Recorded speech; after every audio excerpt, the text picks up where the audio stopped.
Pride. Di ba minsan ganun tayo? We are asking favor. Meron tayong hinihinging favor, pero gusto natin, inilalagay tayo sa pedestal. Gusto natin, iniangat pagkatao natin. Gusto natin sila yung unang kumamay sa atin. Sila yung unang bumati. May gusto ko nang batiin, pero yung pride mo, ego mo, ayaw natin alisin yung pride natin. Hindi sila yung unang kakausap sa akin. Siya dapat lumapit.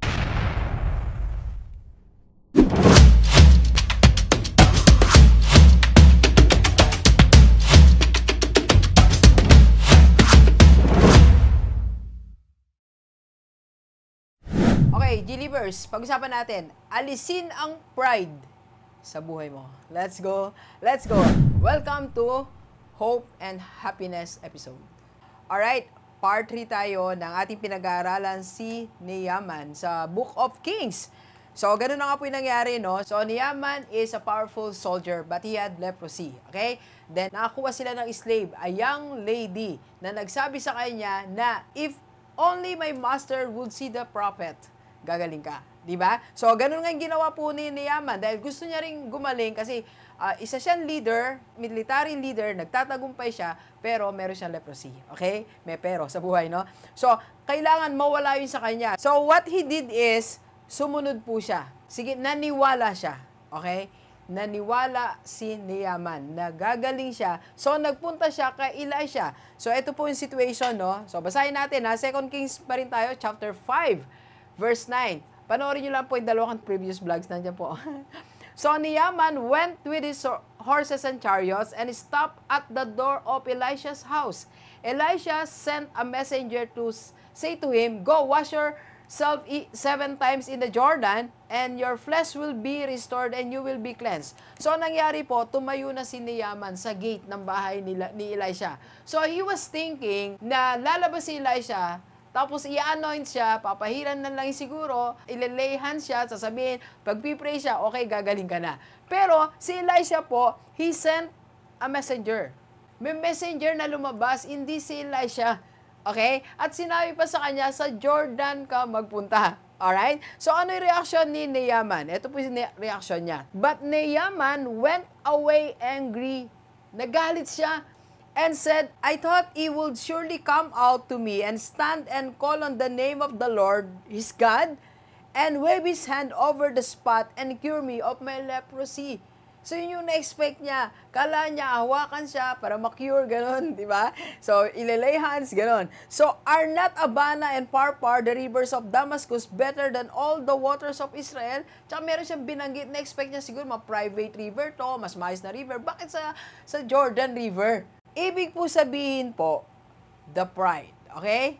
So, yung pride, yung una niyang pinairal. Ang sinasabi sa isip ni Naaman, I'm not an ordinary person standing in front of your gate. I'm a valiant soldier. I am powerful. I'm a great leader standing before your house. So, why not come out and meet me here? Pride. Di ba minsan ganun tayo? We are asking favor. Meron tayong hinihinging favor, pero gusto natin, inilalagay tayo sa pedestal. Gusto natin, iniangat pagkatao natin. Gusto natin sila yung unang kumamay sa atin. Sila yung unang bumati. May gusto ko nang batiin, pero yung pride mo, ego mo, ayaw natin alisin yung pride natin. Hindi sila yung unang kakausap sa akin. Siya dapat lumapit. Kasi ako si mayor ako, vice mayor ako, kapitan ako, negosyante ako, millionaire ako, vlogger ako. Ako dapat nilalapitan. Ako dapat merong special treatment. The pride, di ba? So sa ating po lahat, G-Livers na nanonood ngayon, alisin natin pride natin. Pare-pareho lang tayo na kinalalagyan sa buhay. Nangyari lang, may kotse ka. Nangyari lang, meron kang 1 milyon. It just happened na meron kang gantong educational attainment. Pero the same lang din tayo. Okay? So, ano po nangyari? Ganito. So, ang ginawa niya, so sabi niya, alis na lang tayo. Maayaw na po si Naaman. Pero, what happened? Okay? So, tingnan natin, ano nangyari? So, verse 13, Naaman's servants went to him and said, My father, if the prophet had told you to do something great thing, would you not have done it? How much more then, when he tells you, wash and be cleansed? Sabi ng servant niya, Boss, Father. Sabi ng servant niya, Father, Boss, ayaw mo ba subukan? Di ba? Ayaw mo bang itry para gumaling ka na? Siguro tong servant niya na to, nakita na din kung paano struggle ni Naaman. Kasi kasama niya eh. Nakita niya rin siguro, baka sinama niya na tong servant na to, kung saan nagpunta, nangingi ng tulong, nagpagamot, but it didn't work. Kaya sabi niya, pagbigyan natin to. Inisip siguro ng servant, saan na naman tayo pupunta? Kung hindi to mag-work, ano na naman tayo? Saan naman tayo hingi ng tulong? Okay? So, but the good news is, ito po yung good news. Okay? So, he went down and dipped himself in the Jordan 7 times. So, sumunod siya. That's the good thing about Naaman. Ever since nakikinig siya, di ba nakinig siya sa slave? Nakinig siya dun sa babae, nakinig din siya sa wife niya. Sabi ng wife niya, sige, try mo to. Sabi ng slave nila, punta ka doon, boss, punta ka doon, gagaling ka. He listened to his servant. Okay? Alam niyo, tayo din po, pamisan-misan, listen to your servant. Makinig ka sa empleyado mo.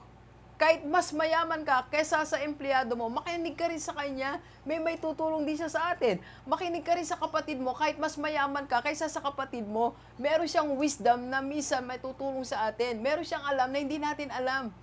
Makinig ka rin sa parent mo. Hindi porke nakatapos ka na, may negosyo ka na maunlad, hindi mo napapainggan ng parent mo. Listen to your parents. Painggan mo din yung kaibigan mo. Kahit naka-tricycle lang siya, nakakotse ka, makinig ka rin sa kanya. Meron siyang alam na hindi mo alam. Listen to the people around you. Okay? And tingnan natin, ito ang reward. The reward is this. And his flesh was restored and became clean like that of a young boy. Imagine that. Because he listened to his servant, ano nangyari sa kanya? Gumaling siya. Yung katawan niya po, naging parang bata, young boy. Ang itsura, the reward. Ang reward, pag nilunok mo ang pride mo. Ang reward, pag inalis mo ang pride sa buhay mo, is success. Kaya minsan hindi pa rin tayo successful eh. Inuuna mo yung pride mo. Kaya hindi ka pa rin magkatrabaho, ayaw mo lumapit, ayaw mo makiusap. Kaya wala pa rin tayo success. Nauna pa yung pride sa atin, nauna pa yung ego natin. Remember, sabi ko nga, your ego is your enemy. Okay? So, deliver sa atin pong lahat. Alisin ang pride natin para magtagumpay na tayo sa buhay. Okay? Let's go. Let's go. Copy po tayo. Copy po. Thank you for watching. We are inviting you to attend our free webinar on how to save and invest the right way and how to avail sa Kaiser. PM na sa personal FB ko po.